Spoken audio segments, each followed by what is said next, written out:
If it scares you and it's totally out of your comfort zone, you gotta watch this video because the craziest thing just happened to me. So I just landed in Guangzhou, China to support my girlfriend on a business trip when I got a surprise message from a friend who works at a school there. Literally got asked like a day prior, you want to do a speech here in Gonzan? And I was like, no!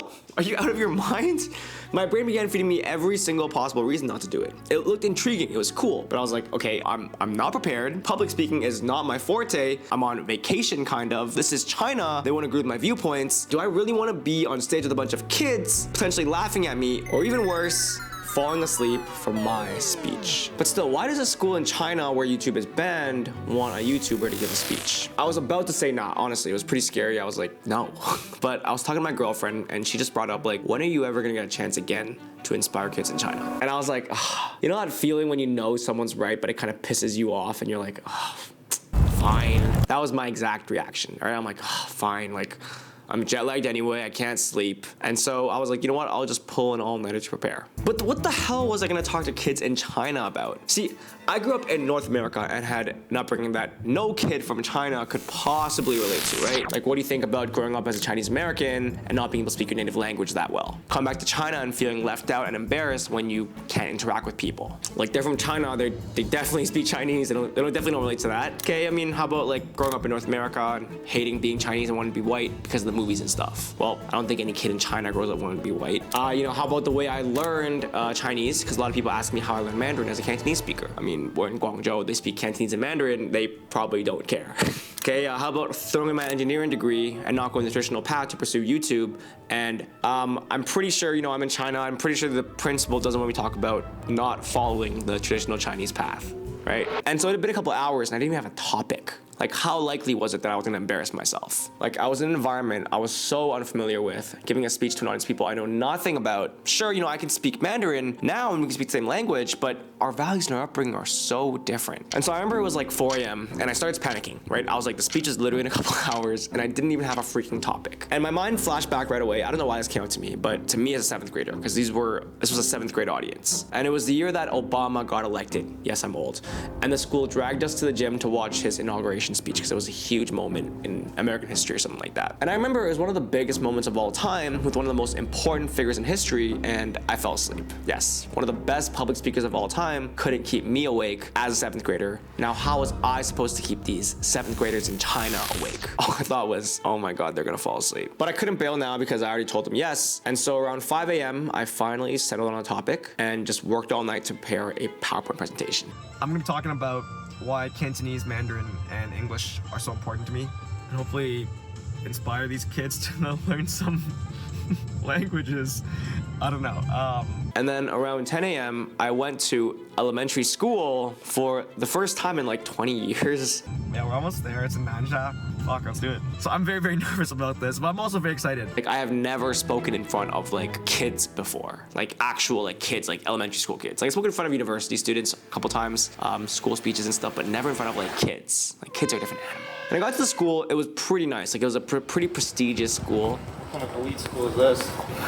And as I walked to the campus, the principal's assistant gave me like one of the best prep talks in the world. She was like, hey, like, no pressure. Like, we have like public Chinese company CEOs. An astronaut came a couple weeks ago and like the kids fell asleep. So like, don't take it personally if it happens, right? They're kids. Nice. Feels good. Yeah, I won't take it personally at all. They want the speech to be in English because the kids are trying to learn English. One is I've never given a speech to kids before. Two is I'm giving a speech in English, but they don't speak perfect English, so I'm like, I put some Chinese in there so they can follow along, but I'm like, well, what if like they have no idea what I'm talking about the whole time? And I'm just like a talking guy on stage, I'm so boring. Because they told me that the kids could understand a little English, so it was pretty cool, but I was still really, really nervous. The craziest thing was they showed me the lecture hall that I've been speaking in. This is the smaller one. Well, I want to know that apparently they had me in this one and it doesn't fit enough students. So that's the pressure. I'm going to that one now. Oh my God. Oh, this is what I'm talking about. This is wild. This is amazing. So you're actually gonna be in this hall. And I was like, yo, this is the big hall.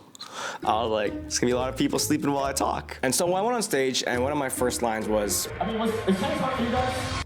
And not a single person put up their hands. Not a single person. I legit, like, in that moment, I cried inside. I was like, oh my God, that was an important part of the speech. Because the rest of my speech was about how I couldn't speak to my grandpa much growing up because my Chinese was so bad. Because it was so hard to learn Chinese growing up in North America. And how it wasn't until he was in the hospital with months left to live that I realized I never really got to know him and finally committed to improving my Chinese so I wouldn't live with regrets. And I honestly thought no one would relate. That maybe they just see me as some like stupid ABC because I look Chinese just like them. And Chinese was so natural to them. Or, you know, the worst case is they'd all fall asleep. But as I spoke, I noticed that, you know, no one, or at least no one in like the first couple rows was sleeping. And so I got more and more confident. You know, maybe everyone couldn't relate to Chinese being hard, but maybe everyone could relate to the feeling or imagine the feeling of losing a loved one and wanting more time with them. And I remember before the speech, the principal assistant was like, hey, 20 minutes, you know, make sure you don't go over because I felt like maybe they thought like the kids were gonna fall asleep, the kids were gonna get bored. You know, make sure, you know, you don't try and read your whole letter in Chinese. I ended up reading that letter and even more.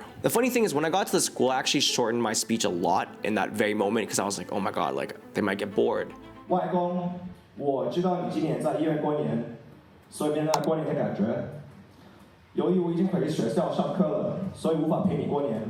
不过，我有几句话想跟你说。 But in the moment, I actually ended up giving my entire speech because I saw that people seemed to be into it. And I remember when I finished, and it wasn't everyone, but I saw some of the kids crying. I even saw the principal crying. And then what happened next was out of this world. I got an ovation, right? But then I got the Kobe treatment.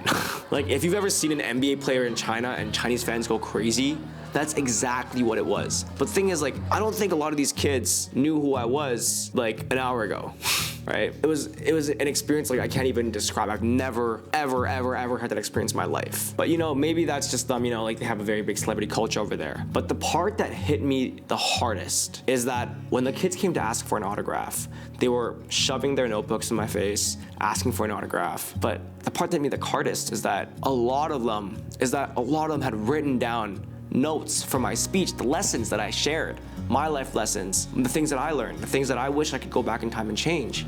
A lot of them wrote that down into their notebooks. And so it's funny because I think back to how scared I was and how nervous I was about doing this speech. And I think about all of the times in life when I was too nervous to go to my comfort zone. But when I really think about it, oftentimes when it comes to leaving our comfort zone, our brain wants us to stay in it. Our brain doesn't want us to explore the adventure because it's scared. But in reality, it's never as scary as your brain makes it out to be. It's never that scary. So let's say worst case scenario, I went on stage and I bombed it and kids, you know, fell asleep. So life goes on. But what if I didn't do that speech? What if I never got that whole Kobe treatment experience, that whole opportunity to influence and have kids, you know, write down what I say and do a freaking speech in China? What if I had never done that? And I always think that that pain is so much worse now than, you know, whatever manufactured scary thing your brain makes up in your head, because it never is that scary. If kids fall asleep, life will go on, right? But me missing out on that whole experience, if I had chosen not to do that speech, that would be something that I'd regret for life. And that would be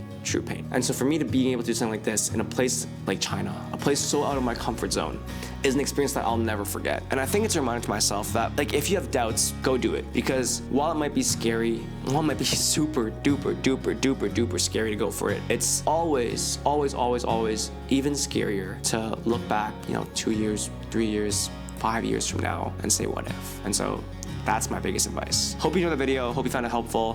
Click here if you're a Cantonese speaker who wants to learn Mandarin. We have an entire masterclass for you if you want to learn Mandarin. And click here for a video that YouTube thinks you'll love. Peace. 再见.